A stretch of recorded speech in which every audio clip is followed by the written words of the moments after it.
todas e a todos. Este é o canal Biarticulando.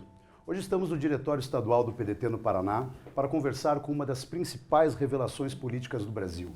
Em seu primeiro mandato como deputado federal pelo PDT de Pernambuco, tenho a honra de receber Túlio Gadelha. Seja bem-vindo, Túlio. Obrigado, uma honra estar aqui com a turma do Biarticulando. Estamos nessa correria aí, né, pelo sul, sudeste do país, dando uma conversada com a nossa turma. E bem, assim, primeira vez aqui em Curitiba, né? Fiquei muito feliz com as pessoas que eu encontrei, com a militância orgânica que eu tenho percebido que a gente tem aqui. E é uma turma que certamente vai render frutos, viu? Que maravilha, que maravilha. E Túlio, você poderia nos contar quando começou a sua história dentro da militância política e o porquê da escolha pelo trabalhismo e pelo PDT? Olha, eu me filiei ao PDT em 2007. Em 2005 eu já li algumas coisas sobre o partido.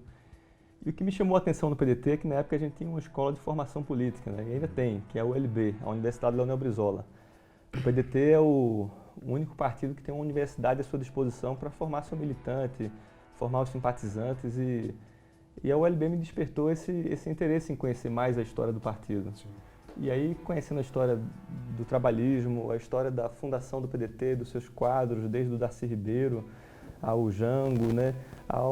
As defesas, as pautas prioritárias do governo Getúlio, né? A defesa dos menos favorecidos, né? Desde o Abdias Nascimento, ou seja, a gente tem muitos quadros no partido que inspiram, né? Que devem inspirar a nossa geração. Que maravilha.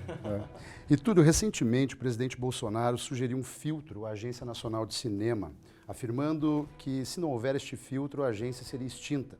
Ainda nesta semana, em contrariedade aos últimos dados sobre o desmatamento, o presidente afirmou que deseja ser informado previamente sobre os dados pesquisados pelo Instituto Nacional de Pesquisas Espaciais, julgando tais números exagerados. Na sua visão, Jair Bolsonaro estaria flertando com a censura? Olha, ele já vem flertando há muito tempo, né? Se você analisar o mandato dele enquanto deputado federal, há 28 anos, né? Ele sempre foi uma figura muito polêmica e ele tem percebido que esse discurso de questionar números oficiais, né? de contrariar a verdade, né? Ele tem ecoado. Ele se elegeu muito com base nisso, né? Quando ele fala uma barbaridade, que ele percebe que fala, ele mesmo se desculpa, né? Mas ele, ou como ele fez com relação ao Nordeste agora, né? Ele disse que foi mal interpretado, né? Mas ele costuma desconstruir as informações, os dados reais que estão aí, né? Sim. A coisa da censura, por exemplo, ele chama de filtro de conteúdo com relação assim, né? Que ele quer pegar o Conselho de Cinema e colocar subordinado ao Ministério da Casa Civil, né? E ele disse que não mais permitir filmes como o da Bruna Surfistinha, por exemplo, né? Olha, que sendo muito franco, é a história de uma mulher, né? Que se envolveu com a prostituição e ali viveu e como muitos brasileiros vivem hoje, né? A realidade, né? E assim, isso não é filtro de conteúdo, isso é censura, né? Esse flerte é muito perigoso, porque se ele censura um filme pelo seu conteúdo, porque ele impõe as suas questões de valores pessoais ali, né? O que ele pode censurar depois, né? Eu acho que o que a gente tem que ficar atento é quanto a isso, né? Exato. Quais são os próximos passos, né? Por isso que a gente não pode permitir que ele dê esse primeiro passo. Sim. Aproveitando então que você citou a situação do Nordeste, que ele disse ser mal interpretado, eu vou passar para essa pergunta. O Jair Bolsonaro reproduziu uma forma pejorativa comumente usada no Sudeste para referir-se aos nordestinos, chamando-os esses de paraíbas. Como parlamentar e nordestino, você poderia comentar sobre essa postura do presidente da República?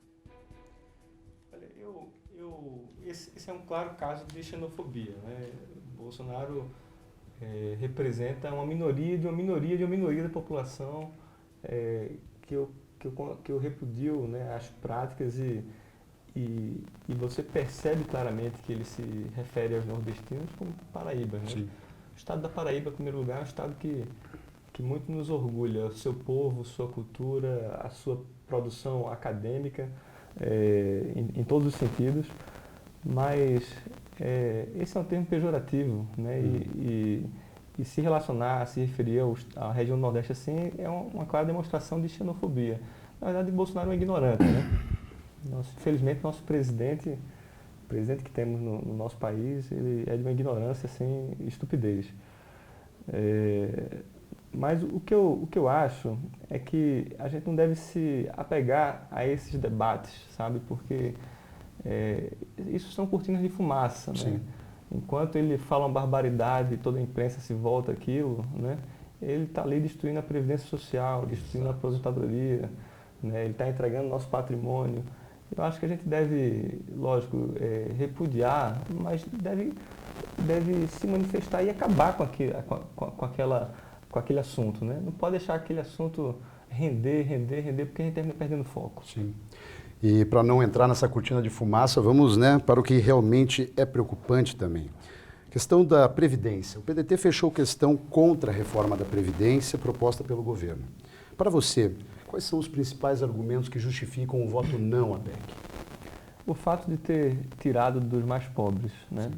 É lógico que essa reforma da Previdência retira de todos, né?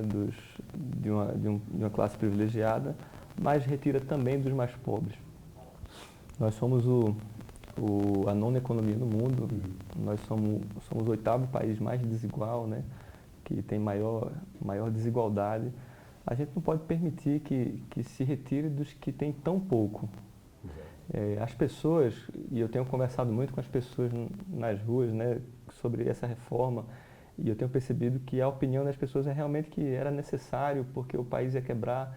Existe uma parcela da população que defende a reforma.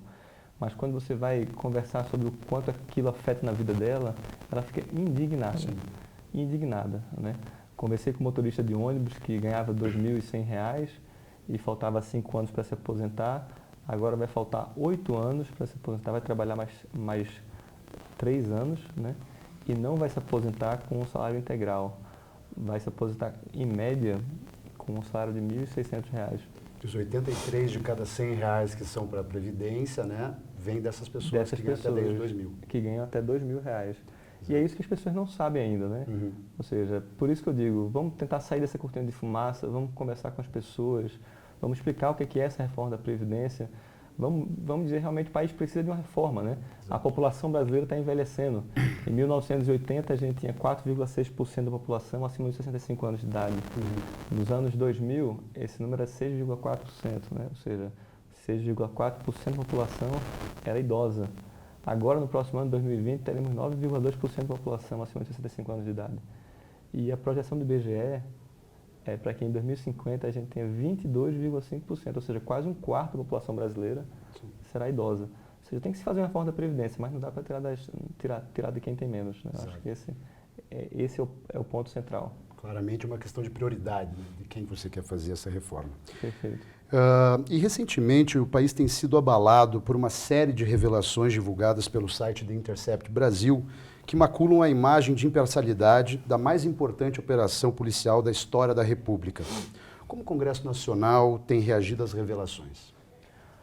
Olha, primeiro dizer que a Lava Jato cumpriu um papel muito importante e tem cumprido, né? Os condenados aí, desde o Gedel Vieira Lima, Eduardo Cunha, né? Toda essa figura, essas figuras aí, o Palocci, né? Isso é mérito de uma operação que investigou, que autuou e que tem condenado essas pessoas, né? Eu acho que a gente que defende uma política sem corrupção, limpa, bem, a boa política e as boas práticas, a gente tem que aplaudir e reconhecer esses méritos. Mas, no meio dessas condenações, a gente tem percebido que existiram processos que foram viciados aí, né? Ou seja, processos que não foram... Não foi uma questão pontual ali, né? Não foi o juiz Sérgio Moro, à época, hoje ministro da Justiça, né? Veja que ironia. Mas não foi o juiz Sérgio Moro que disse, com relação a essa testemunha aqui, né, deu uma dica aqui e outra dica ali. O que as revelações do The Intercept tem mostrado é que o juiz ele coordenou a operação. Exatamente. Ele atuou como parte, né? Ele teve em todo o processo de coordenação da operação junto com o Ministério Público. Ou seja, é aquela analogia, né, de um juiz, né, de futebol, por exemplo, que rouba, né, como falou bem o Glauber, né, na Câmara, rouba para um time, marca um pênalti onde não deveria, marca um impedimento, né. Quando acaba o jogo, o juiz tira o uniforme de juiz, né, e está com o uniforme do time que venceu. Sim. Né, e ainda é aplaudido pela torcida. Assim, sendo muito franco, quando eu vejo no Congresso, e trazendo isso para o Congresso, os parlamentares da base do PSL, ali, do governo, né, defendendo o Sérgio Moro como homem da Lava Jato, como homem... Cara, só a defesa da figura do Sérgio Moro como o homem da Lava Jato já mostra que o processo está contaminado. Exato. Porque ele era o juiz. Deve ser imparcial, né? Que deveria ser imparcial, né? Ele não pode receber o mérito pela operação, sabe? Já teria se afastado para ele ter comprovado que não houve nenhum tipo de intenção de condenar ninguém, né? Mas não é isso que ele tem feito, né? Muito pelo contrário, ele tem investigado até as pessoas que podem ter hackeado o seu telefone, né? Prenderam hoje, né? E prendido, né? Pois é. E mudando um pouco de assunto, indo para algo que é a sua grande razão, imagino, de estar viajando pelo Brasil. Em relação ao tema da educação, o que é que tem mais lhe preocupado nesse governo Bolsonaro? Primeiro, tem uma tentativa de acabar com a educação pública brasileira, né? E principalmente tentar desmistificar que a educação pública superior ela serve a uma elite, né? Não é verdade. 65% dos pais dos atuais estudantes universitários não tem nem ensino superior incompleto, ou seja, só tem ensino médio. Olha, 65%, né? E os programas que o governo tem colocado aí, me parece, e aí tem que ter muita responsabilidade ao falar isso, porque está sendo apresentado de forma muito incipiente ainda, muito rasa. Me parece que existe uma tentativa de mercantilização da educação, né? E isso é muito perigoso.